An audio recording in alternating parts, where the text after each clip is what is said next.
Olá, oitavo ano, tudo bem com vocês? Eu espero que sim. Nós vamos aqui para mais uma videoaula de língua portuguesa e hoje nós vamos começar aí o capítulo 7 do livro de língua portuguesa.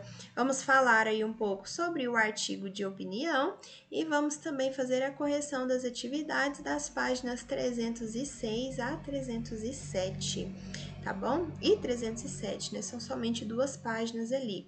Só para abrir aí mesmo o nosso capítulo, vamos conhecer, né, falar um pouco sobre esse gênero, artigo de opinião, em que como nós podemos perceber aí no próprio nome, né, ele vem apresentar a opinião daquela pessoa que o escreve, e essa pessoa vai escrever, defender ali a sua opinião, né? Essa é a função, é a intenção, convencer, persuadir o leitor, né, a respeito da sua opinião. E para isso ela traz argumentos, só que esses argumentos, eles não são feitos aí, não podem, né, não devem ser feitos em cima de achismos, em cima de opiniões que não são embasadas, né? A opinião, ela precisa ser apresentada ali de forma concreta, trazendo dados que vão justificar essa opinião, né, esse argumento, essa tese defendida.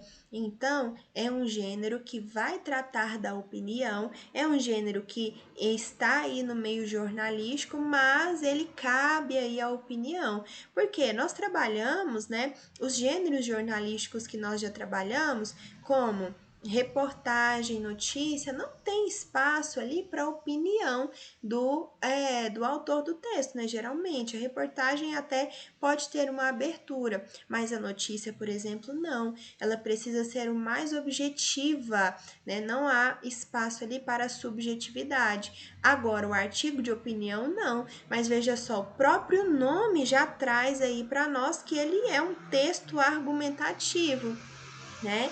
Então, o autor do texto vai trazer a sua opinião de forma a tentar te convencer, né? Convencer o leitor de que aquela opinião, veja só, ela é coerente, né? Não vamos tratar aqui de certo ou errado, né? Porque opiniões podem ser diferentes e nenhuma delas estarem erradas. Mas nós estamos tratando aqui de uma pessoa, né? Alguém que vai construir um texto apresentando o seu ponto de vista, a sua subjetividade, a sua opinião, né? E vai defendê-la, tá? Aí, abra o livro de vocês aí na página 304, 305, que é a abertura ali do capítulo, né? E aí nós temos aí a imagem, o capítulo 7, já estamos aí no penúltimo capítulo do nosso livro, estamos quase acabando o livro, estamos quase acabando o ano, né? E o quarto bimestre já começou, não deixe as atividades de vocês ficarem atrasadas, tá bom? Porque isso é muito ruim, prejudica muito o seu desenvolvimento e a sua nota, tá bom? Veja só, aqui nós temos o capítulo 7, temos duas pessoas e cada uma está falando algo, né? O balão de fala indica uma conversa, indica uma fala. E veja só, nós temos aqui, dá para perceber que a imagem, ela trata do mesmo objeto, né, que é o corpo humano, mas cada um dos desenhos apresentou de uma forma diferente, sobre perspectivas diferentes, maneiras diferentes, né? Isso é opinião, né? Então, cada um tem uma forma de defender uma ideia. Às vezes, a forma como uma pessoa defende uma ideia é diferente da outra pessoa que defende a mesma ideia, né? Mas uma opinião que é melhor elaborada, né? Um argumento que busca o que? Referências, né? Referências científicas, estudos, dados históricos, ela fica mais convincente, né? E é justamente essa a intenção do artigo de opinião, é defender a ideia, convencer o outro, e não é de qualquer forma, tá? E aí nós temos o título, né? Defendendo ideias, título Defendendo ideias, porque é justamente isso, né, que o artigo de opinião faz. O que estudaremos neste capítulo? Características e funções dos artigos de opinião. A construção do período em textos argumentativos, orações coordenadas, aditivas e adversativas, paráfrase e citação. Então, tudo isso aí é importante para o nosso tema, né? Para o nosso gênero trabalhado aí, o artigo de opinião. Caracterizando o gênero. A argumentação é uma ferramenta da linguagem extremamente importante no nosso dia a dia. Mas no dia a dia, professora? Sim, quando você vai tentar convencer o seu pai, sua mãe, seus responsáveis de que você quer um determinado presente, você vai utilizar argumentos. Mas, pai, eu mereci, né? Eu tirei só nota boa na escola, eu nunca faltei à escola, ou eu ajudei a minha avó, meu avô, meu tio, tia, enfim, alguém, então eu mereço. Você vai argumentar a seu favor, né? Então, a argumentação, ela está presente no nosso dia a dia, mais do que você imagina, na escola mesmo. Se você quer convencer a professora a liberar mais cedo para o lanche, você vai trazer os argumentos, né? Professora, a gente está com fome e nós já queremos lanchar, enfim. Isso é trabalhar com argumentos, é defender a sua opinião, seu ponto de vista, suas ideias. Utilizamos argumentos diariamente para defender nossas opiniões, posicionamentos. E quanto mais claros e lógicos eles forem, mais fácil fica de convencer nossos interlocutores. Então, aí nós já temos as características, né? Algumas das características desse gênero.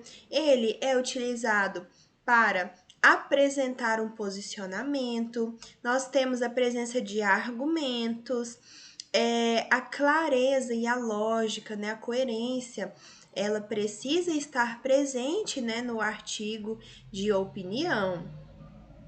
Porque quanto mais claro, mais fácil de entender e lógico, né, o seu argumento, seu posicionamento for, você vai convencer as pessoas de que realmente aquele argumento é coerente, né, ele tem razão.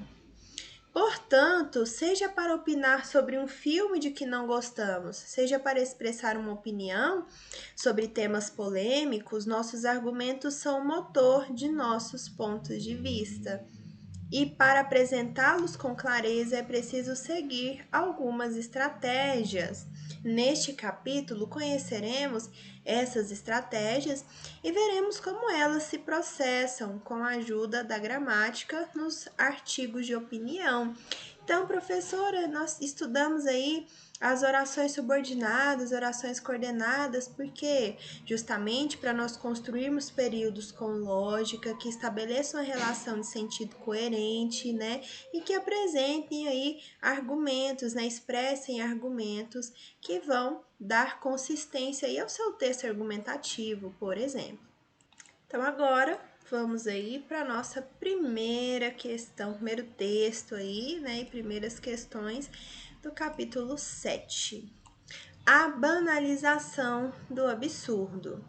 Ele é um texto, né, escrito por Roberto Chiavon em 2/10/2017, na edição 9 do Observatório da Imprensa.com.br. Vamos lá. Quando eu era adolescente e almejava seguir a profissão de jornalista, achava que um texto impresso em folha de jornal era sagrado, não podia ter erro nenhum, seja de concordância, de digitação, o que fosse. Achava o cúmulo alguém da linha de produção de um jornal que era lido por tantas pessoas deixar escapar falhas no texto, que é o sentido pelo qual aquele produto foi feito. Afinal, para se entender uma notícia, é fundamental que ela seja bem redigida. Depois que me tornei jornalista, sempre tomei muito cuidado ao escrever. Ainda que tenha me deparado com a realidade da linha de produção dos veículos de comunicação, que é cruel. Mas Exatamente por isso, acreditava eu, era necessário que os redatores dominassem a língua portuguesa e tomassem o cuidado de reler com atenção seu texto, pelo menos uma vez antes de passá-lo para frente. No período de 14 anos em que trabalhei em jornais diários, quantas vezes não briguei com editores e diagramadores porque queria dar mais uma lidinha antes de entregar minhas matérias. E olha que eu era rápido, não comprometia o andamento dos trabalhos, mas a presteza necessária ao ofício foi aumentando ao longo dos anos, ainda mais quando veio a internet e a necessidade de furar os concorrentes, publicando a notícia o mais rápido possível. Claro que já falhei, como todo mundo, mas as falhas me causavam uma onda de calor nas faces, me deixavam com as pernas moles de vergonha. Fui aprendendo a me perdoar, mas eu comigo mesmo sempre praguejei bastante quando elas aconteceram. Hoje em dia, é muito comum ler matérias de jornais com erros de digitação ou palavras faltando no título, falta de concordância verbal no subtítulo e com frases inteiras que não fazem absolutamente nenhum sentido. O meu medo é que a precarização da mão de obra e o consequente desprezo pela língua portuguesa, sem falar da falta de compromisso com a verdade, mas esse é outro assunto, que se vê hoje nas redações, chegue ao ponto de rivalizar com os absurdos gramaticais encontrados nas redes sociais e todo mundo achar normal. Então veja só, ele fala aqui, né, sobre a banalização dos erros, né, de digitação, erros de concordância, erros, né, ortográficos, né, de gramática, gramaticais nos textos jornalísticos, né? Para ele era sagrado, né? Não podia existir. E hoje, se nós formos parar e prestar atenção aí nos sites, nos blogs de notícia, nós temos diversos erros. E o problema não é nem a ocorrência desses erros, é justamente a banalização. As pessoas não importam com isso, né? Ficou banalizado, né? Não é algo que as pessoas dão tanta importância assim, né? E isso acaba dando um ar de menos qualidade ao jornal, à revista, ou o blog, o site que apresenta aqueles erros ali, né, sem mudá-los, sem editá-los, sem corrigi-los. Como eu disse, o texto é de Roberto Chiavon, e está no Observatório da Imprensa, que nós temos o link, tá bom? Ele foi acessado para colocar aqui no livro em junho de 2019. E aí nós temos o texto 2, que é uma tirinha do Armandinho. Está cheia de erros de grafia, pontuação e concordância, mas é a carta mais linda que eu já ganhei na vida. Também te amo, filho. Então veja só, aqui é o pai do Armandinho, né, que recebeu uma carta dele que está cheia de erros, né? Mas é a carta mais linda que ele ganhou na vida, né? Então os erros importam? Aqui no caso não, né? É um texto informal. Aqui no vocabulário desconhecido, utilizando pistas do próprio texto, estruturas, ilustrações ou mesmo fontes externas como dicionários, construa o sentido das palavras seguintes: almejava, praguejei e precarização. O que é almejava? Almejar é desejar, né? Querer. Na época, quando ele desejava ser um jornalista, né? Eu desejava, ansiava em ser um jornalista. Praguejei, falei pragas, amaldiçoei. Precarização, que não é suficiente ou adequado, deficiente, frágil. Então, ali é sinônimo de banalização, né? Agora vamos para as questões aí, as atividades. São só 4 questõezinhas que devem ser respondidas aí rapidamente. 1. No texto 1, o título dá uma importante pista sobre a opinião a ser exposta.